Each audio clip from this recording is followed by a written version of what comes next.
MemeFi বাইন্যান্সে listing হতে যাচ্ছে এবং মিমিফাই বাইন্যান্সের সাথে হিউজ একটা ক্যাম্পিং করতে যাচ্ছে প্রাইজের। সো এটা নিয়ে গতকালকে থেকে অনেক বেশি আপডেট চলে আসতেছে এবং গতকালকে তারা তাদের অফিসিয়াল টেলিগ্রাম কমিউনিটিতে পোস্ট করার পর থেকে এটা খুবই ভাইরাল হয়ে গেছে। সো আজকের এই ভিডিওতে আমি আপনাদের ক্লিয়ার করব মিমিফাইকে অ্যাকচুয়ালি বাইন্যান্সে লিস্টিং হতে যাচ্ছে কিনা, বা এই ক্যাম্পিংটা কী হতে পারে, এবং কিছু ইম্পর্টেন্ট আপডেট সাথে শেয়ার করব। এটার প্রাইস কেমন হতে পারে, আর প্রাইস তো অবশ্যই ভালো হওয়ার কথা যদি বাইন্যান্সে আসে, বা কী ধরনের আপডেটটা তারা দিছে সেগুলো আমরা একটু কভার করব। আচ্ছা, প্রথমত হলো আমরা তাদের যে বটটা আছে সেখানে আমরা চলে আসি। আসার পর দেখেন গতকালকে তারা আপডেট দেওয়ার পর থেকে তারা এখানে ড্যাশবোর্ডে অলরেডি বাইন্যান্সের ক্যাম্পিংয়ের যে অ্যাডটা সেটা কিন্তু এখানে দিয়ে দিছে। এবং যদি আমরা এখানে ক্লিক করি, ক্লিক করার পর দেখেন এই যে ক্যাম্পিংটা আছে, এই ক্যাম্পিংটা মূলত আরও 2 দিন পর থেকে স্টার্ট হবে। অলরেডি এখানে টাইমটা কাউন্টডাউন করে দিছে। সো এখানে কী ধরনের ক্যাম্পিং হবে দেখেন, নর্মালি বিভিন্ন বট যখন লিস্টিং হয় বিভিন্ন এক্সচেঞ্জারের সাথে তারা বিভিন্ন রকমের ক্যাম্পিং করে, বাট এখানে বাইন্যান্সের যে ক্যাম্পিংটা হতে পারে তারা কোনো প্রাইস পুল রাখবে, অথবা যেমন অন্য অন্য কয়েন যখন আমরা বিভিন্ন এক্সচেঞ্জে উইথড্র করছি সেখানে একটা প্রাইস পুল ছিল যে প্রথম 5 লাখ ইউজারের জন্য এত গিভিও, এত টোকেন গিভিও দেবে, বা 2 লাখের জন্য এত টোকেন গিভিও করবে। সো এরকম হতে পারে। তবে এখানে যাই হোক, আশা করা যায় মিমিফাই হতাশ করবে না, কারণ তারা এর আগে যে ইথেরিয়ামের প্রাইস পুল রাখা হয়েছিল বা ক্যাম্পিং রাখা হয়েছিল সেখানে কিন্তু প্রতিনিয়ত মানুষ হিউজ পরিমাণে ইথেরিয়াম পাচ্ছে। তো সেরকমই বাইন্যান্সের সাথে যেহেতু তাদের একটা ক্যাম্পিং হতে যাচ্ছে, হতে পারে এই প্রাইস পুলটা আরও বেশি বড় হবে, হ্যাঁ অনেক বড় সড়ো হবে। তবে এখানে প্রাইস পুল যে সবাই পাবেন এরকম কিন্তু না, এরা অবশ্যই এখানে কোনো লিমিটেশন রেখে দিবে।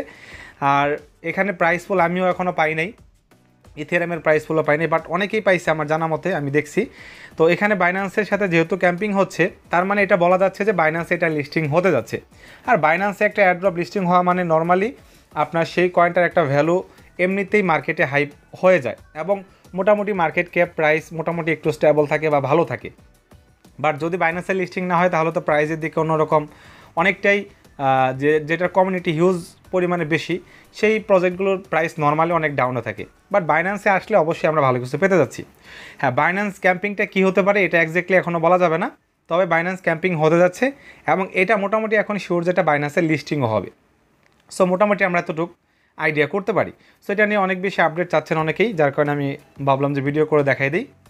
পাশাপাশি এখানে আরও কিছু আপডেট হলো যে অনেকেই একটা ফেক স্ক্রিনশট মিমিফাই থেকে দেখানো হচ্ছে যে এটা নাকি তাদের যে লিস্টিংটা আছে এটাকে পোস্টপন করে তারা এটাকে 4 তারিখে, নভেম্বরের 4 তারিখে লিস্টিং করবে। বাট এটা কোনো অফিসিয়ালি কোনো অ্যানাউন্সমেন্ট ছিল না। আমরা যদি তাদের অফিসিয়াল টুইটার হ্যান্ডেলে যাই, এখানে তারা ক্লিয়ারলি বলে দিছে এখন পর্যন্ত তাদের অ্যানাউন্সমেন্ট আছে যে এটা 9 তারিখে লিস্টিং হতে যাচ্ছে, এবং এই ক্যাম্পিংটা 9 তারিখের আগেই হবে। যেহেতু আজকে 5 তারিখ, 9 তারিখে লিস্টিং হবে আর 2 দিন বাকি আছে, তার মানে 7 তারিখ থেকে ক্যাম্পিংটা হবে।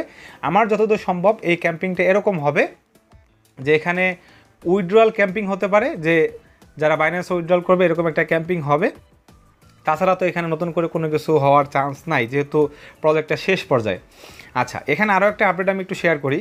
এটার যে স্ন্যাপশট, হ্যাঁ অনেকেই বলতেছে এখানে এই যে এখান থেকে সেটিংসে যাওয়ার পর, তো আমরা যদি এই সেটিংসে যাওয়ার পর বলতেছে যে এই যে এখানে যে একটা ডাটা কালেকশন কনসেন্ট এখানে এটা আছে, এটাকে ইনেবল করতে হবে, তা না হলে স্ক্রিনশট তারা স্ন্যাপশট নিতে পারবে না বা আমাদের অ্যাকাউন্টের তারা ইনফরমেশন নিতে পারবে না। সো এটার সাথে এই বটের স্ন্যাপশটের কোনো রকম কোনো সম্পর্ক নেই। এখানে আপনি যদি এটাকে ইনেবল করে দেন, এখানে ইনেবল করে দেওয়া মানে হলো যে আপনি মিমিফাইকে তাদেরকে আপনি আপনার যে পার্সোনাল ডাটাগুলো আছে সেগুলো আপনি কালেক্ট করার জন্য পারমিশন দিলেন, তাই না? সো অন্য কোনো বটে কিন্তু এরকম কোনো কিছু আসে না, এটা জাস্ট অনেকেই স্ক্রিনশট ভাইরাল হয়েছে যার কারণে এটা অনেকেই করতেছে। বাট এটার সাথে আমাদের কোনো সম্পর্ক নেই। আমি মনে করি অ্যাকচুয়ালি আমরা এখান থেকে তারা যে স্ন্যাপশট নিবে এই বটের ভিতরে আমরা কী ধরনের অ্যাক্টিভিটিস করতেছি সেগুলোর উপর কিন্তু মূলত তারা এটা নিবে। বাট এখান থেকে আমাদের কেন আমরা পারমিশন দেবো আমাদের পার্সোনাল ডাটার জন্য? সো এটা কোনো রকম দরকার নেই। তারপরে যদি কারো ইচ্ছা করেন, আমি ব্যক্তিগত বা পার্সোনাল মতামত আমি শেয়ার করলাম যে এখানে তারা স্ন্যাপশট নেবে হলো তাদের বটের ভিতরে আমরা কী ধরনের অ্যাক্টিভিটিস করতেছি বা কী ধরনের অ্যাক্টিভিটিস আমাদের আছে, আমাদের পার্সোনাল ডাটা নেওয়ার জন্য তারা কোনো রকম কোনো ফোর্স করে নাই, এরকম কোনো আপডেটও অফিসিয়ালভাবে তাদের কাছ থেকে কোনো কিছু আসে নাই। সো মোটামুটি এতটুকুই আপডেট আপনার সাথে শেয়ার করার ছিল। আশা করি আপনারা এটা নিয়ে এরকম হাইপ হয়েছে যে এখন মানে হিউজ পরিমাণে ইনবক্স করতেছে আমাকে বাইন্যান্সের ক্যাম্পিং নিয়ে। তবে এতটুকু আশা রাখেন, যদি ক্যাম্পিং আসে, কী ধরনের ক্যাম্পিং হবে এটা নিয়ে আমরা অবশ্যই আপনাদেরকে আমাদের টেলিগ্রাম চ্যানেল এবং গ্রুপে আমরা জানাই দেবো, সেখানে আপনারা অবশ্যই জানতে পারবেন। তো ধন্যবাদ সবাইকে, আজকের এই ভিডিও পর্যন্তই। আশা করি আপনার ভিডিওটা ভালো লাগছে, যদি ভালো লাগে তাহলে অবশ্যই আমাদের চ্যানেলটিকে সাবস্ক্রাইব করে আমাদের সাথেই রাখবেন।